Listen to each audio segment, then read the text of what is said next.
next topic here, Greg. This is one that I did not know about until you texted me. And we are all of the mindset, free Bellermine.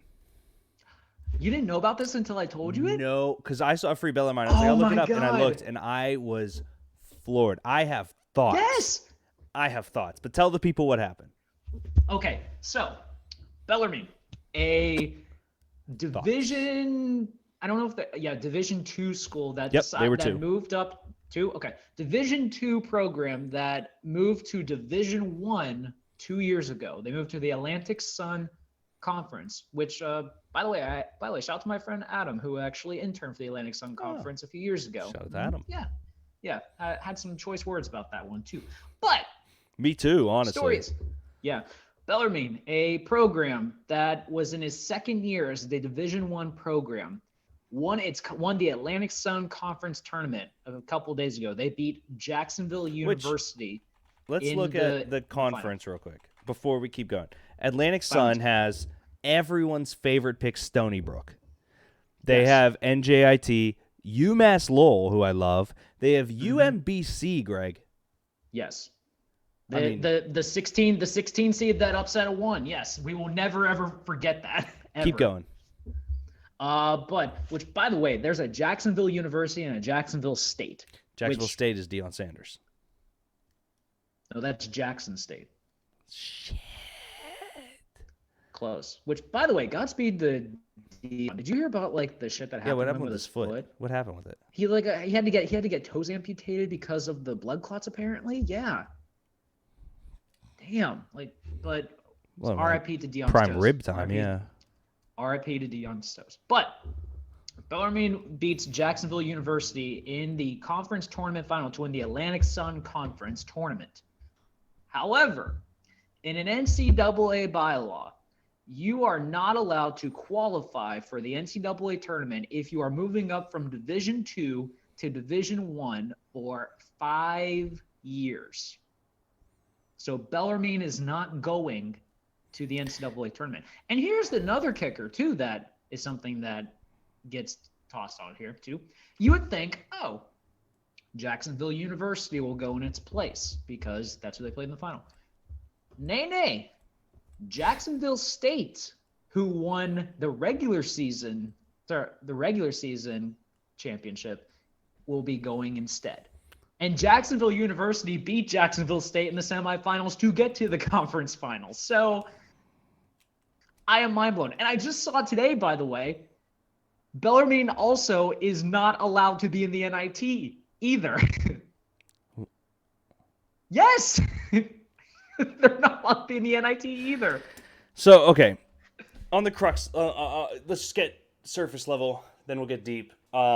First and foremost, the reason this rule is in place is because they want programs to what they consider buy into Division I basketball and buy into it. They don't want someone to come up, win, and then go back down. It's an integrity play. Greg, it's not a direct parallel, This is a very similar situation in my mind to Calvin Ridley being suspended because Calvin Ridley bet $1,500. It's an integrity play. It is literally what is the worst thing that could happen if a D2 program goes up, wins, and then goes back to D2. It is embarrassing to those D1 programs. It is an integrity play. These leagues do it. I'm going to point out I forgot to put the Calvin Ridley thing on the run today. I know you did. We'll bring it up in free agency. Sorry. It's okay. I got you. This happened with Mamerick when they joined NEC 2 years ago. In year 1, they won NEC but didn't play in the Conference 20. They were 0 point. Dre, yes. This is the same. These leagues care so much about their integrity.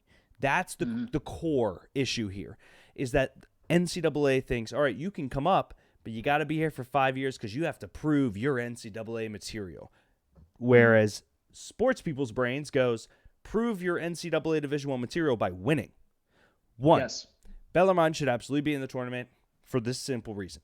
2 years should be the minimum. That just makes so much sense. Year 1, you can't just come up, get it, and go. But year 2, unless there's something where if you move up, you get a certain more number of contracts than other programs or something that I'm just not thinking about, 5 years is ridiculous.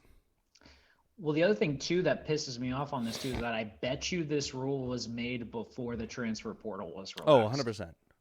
Because honestly, like part of the reason why it's so hard for me to get into college basketball nowadays is because of the fact that I can't recognize teams Yep. anymore because there's so much player movement now. And I'm not saying And that's it's a bad thing. all either one and done or they transfer. Right. And I'm not saying that's a bad thing. Like I'm cool with player empowerment and stuff like that with regards to that, especially in the NCAA and all that in seriousness. But like to the point now where like you can rebuild a team within one season. You can essentially Yep. college basketball is now essentially like just hire the best mercenaries Yep. possible. And It's and Michigan that's State essentially what it is. football in a sport. Yes, it's exactly what it is. It's Michigan State football, but in the entire basketball landscape, which has way more teams. So there's a large pool that you could very easily improve your team upon now every single year now, and it's just like it's kind of fun in all seriousness to watch. But like I think the rule needs to be relaxed just a little bit now because it's so much easier for programs to win now, just because it's easier to get guys to come in for that. Here's my core issue with the fact that Bellermine's not in the tournament, okay? So the team that they beat the team that is going, because the team that is going had the best regular season, right? Yes. The integrity of that idea is that if the winner is washed, we look at who was the most successful over a large period of time, because people would argue that provides the best team to go to the tournament, right? The tournament wants the best teams in the world, America. Yes. They want the best teams in America, which Oxford should definitely get an invite. So they want the best teams in America. Greg, my core thesis statement to the NCAA would be, if you have a law in place that makes the best team go to the tournament, why would you care about a D2 program being there for 2 years when they proved they are the best team? Bellermine right now is causing so much negative press for NCAA. People are obviously they're going to watch March Madness. March Madness is going to be massive. They're going to First off, it ain't hard to cause bad press for the NCAA. Let's be clear. Agreed there too. The other side of it though is Bellermine wins next year, Greg. Same thing happens. There's gonna be people there's gonna be people that riot. Right. It just is such like, if you want the best product on the field, aside from steroids, obviously, but you want the best product for March Madness, you want the UMBC to happen again. This is the team. That's my issue with it. You have something in place that makes the winner of this game not go, the loser of this game, who already beat the other guy, not go. The other guy goes because they're the best team. Well, then what are we doing here? Send Bellermine. They're proven the best team. The NCAA is a money machine. They are losing money with this situation. Oh, like God, can you imagine the amount of like good press and just like the amount of revenue they would generate for rooting for a team like this? Yes. Like, my God, it'd be incredible. Which, by the way, I'm just going to point this out here too with regards to the NCAA tournament. This is always something that drove me nuts. I truly do think that even in the mid-major schools, I think teams that win their regular season championship deserve to be in the NCAA tournament. Okay. Just because I'm just throwing this out here too. I feel like a team that goes 16-2 in conference play, and loses true. in the quarterfinals of your conference tournament against a team that gets hot or something like that. Like, just start hitting. Like, I feel like there's kind of like, I feel like that's part of it too. Like if we would like expand the tournament to the point where like you would get guaranteed the teams that win your regular season conference and your conference tournaments get in, I'd be cool with that. Would it suck for the teams that are like, the ones that are the at-larges and stuff like that? Would it limit them? Possibly, but I would also argue too that there's a good portion of teams that win regular season and conference championship every single year too. So it's not like it's going to be that big of an issue, I feel like. Agreed. Like I have the Big 12 game on right now between Oklahoma and Baylor. Baylor's a 2 seed, but Kansas is 1. Like if Kansas wins the regular season tournament and they win the conference tournament, then what's the big deal? Yep. Like Baylor will still find a way in anyway, so it's not like it's going to be that big of a problem. Agreed. And here's the other like really sad part of it.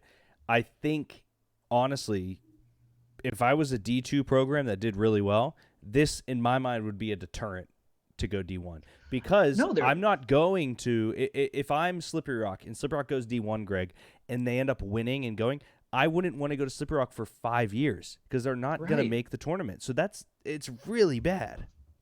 Yeah, that's part of it too. Like especially in today's landscape now, where it's so much easier just to have player movement. You Yes. can build a team so easily that could get in as long as you get the right pieces. So realistically, that should be something. I mean, like if the NCAA was so concerned about schools like not being able to meet, revenue requirements or stuff like that, in all seriousness, one of the easiest ways to fix the revenue situation is to let them get into postseason play where they can earn money from that and earn the name brand. Do you have any idea how much money Florida Gulf Coast made during the Dunk City run that they had?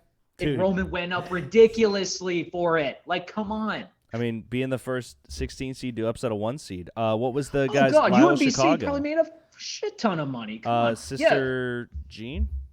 Sister Jean. Oh my God, they made so much money on just licensing Sister Jean stuff. Like, come on, like you can't tell me Loyola Steph Chicago Curry got a bank first from that round one. pick on that. Trey Young became a household name. Davidson got moved to the Atlantic 10, is now making a lot more money. Like, come on. Dude. Like, what are we doing here? Like, that's going to be the issue right there.